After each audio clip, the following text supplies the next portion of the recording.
Stevens gave a press conference on Tuesday talking about the Celtics and their situation. And look, he said what you have to say, which is that the reason that they had to make these trades to take their team down was the second apron. They knew this was coming to a certain extent. He said rather definitively, we will not use the term rebuild. However, they do need to rebuild. Now, they don't need to rebuild their core players.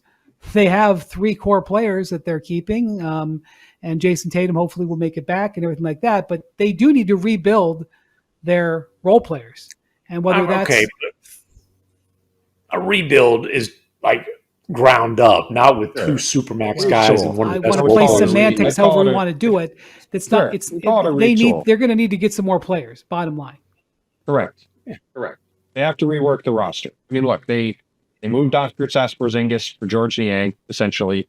They moved on for Juhadi for Anthony Simons, who I think is a stopgap option, and I could see them potentially move on for him if they could save some more money on his expiring deal. I mean, I have talked to other teams who have said the Celtics are actively trying to trade Anthony Simons. Like, whether they can or not is either. It would behoove the Celtics for a variety of reasons to get out of the luxury tax this season, to reset their repeater mover, and to, like, look, I think we're going to get into Al Horford in a minute.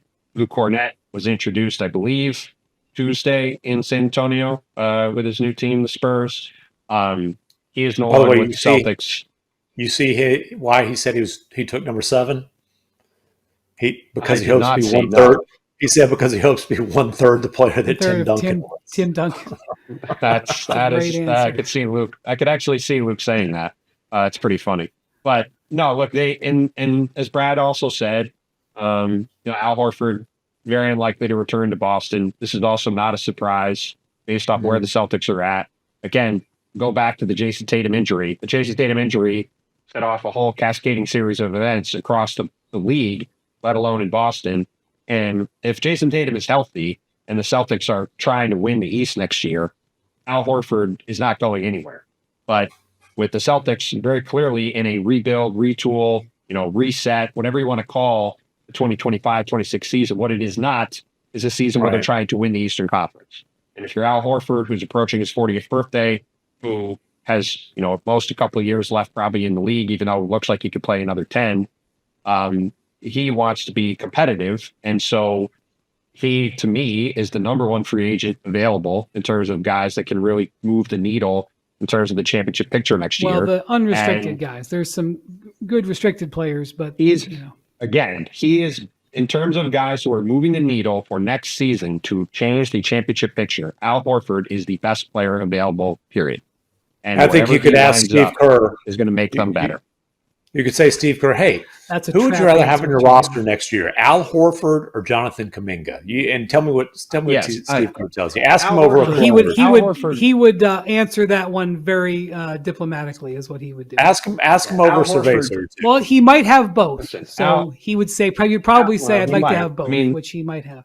He would probably say he'd like to have both. And Al Horford would have a really good home if he lands in Golden State. But look, wherever Al winds up, it's going to be on a team that's got a shot to win. And he's going to have a big impact, especially if he can be in a situation like he was in Boston, where he can play 50 to 60 games and be fully ready to go in the playoffs. Because I thought the Celtics managed in the last couple of years perfectly and had him ready to go when it mattered. And when he ramped it up against big opponents or in the playoffs, he still could have a massive impact, even though he's approaching his 40th birthday. Yeah, and by the way, Celtics, speaking of Porzingis, Ansi Sala, the general manager of the Hawks, spoke today, and he said they have no concern about Kristaps Porzingis' health. So thought I'd put that out there as well. And the Celtics lost their number 1, 2, and 3 center in Eurobasket. Yeah, but the Celtics, their 4-string center is penciled in as their starter now, but it's not like a major concern going into the season because it's a gap year for them. And maybe a Luka Garza or help me out with it, Josh Minot. And no, he's not a big Keita. He's talking about Nidas Keita, who is Portuguese, actually, where I'm at the moment, or Portugal. Yeah, and My guess is he'll be starting. And he's a super interesting player. I mean, he's a 7-footer who can really jump. He can move his feet. Like he's an interesting developmental guy that was on a two-way in the past. Boston converted him, and I think he's going to get a lot of minutes next year. He's going to get a chance to develop. He could be a really good long-term piece for them. But that's what next season is going to be about. It's going to be about. Yeah.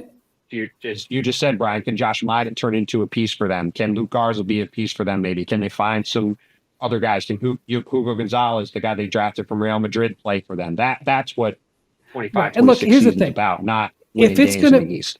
If it's going to be a gap year, make it a gap year. So this is what I'm saying. People may say, well, why would the Celtics try to retrade Anthony Simons? The guy's an electric scorer. They need something like that.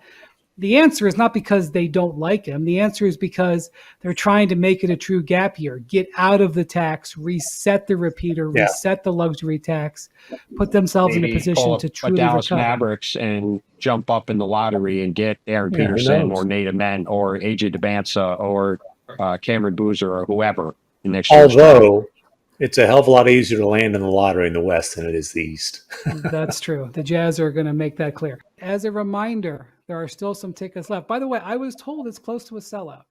And I wouldn't just say that to try to get people to buy tickets. I was told it's close to a sellout. So whatever that's worth to you. It's a Saturday night at the Brad Garrett Comedy Club at the MGM Grand. MacMahon and I will be there. Will Bontemps make it from Portugal? God, I hope not. Will he literally fly back and forth across the Atlantic just to do this podcast? Because I believe he's supposed to be in Portugal for multiple weeks. Ooh. Guess we'll find out. That is correct. How committed is Bontemps? We will find out. Yeah. we will find out. I'm on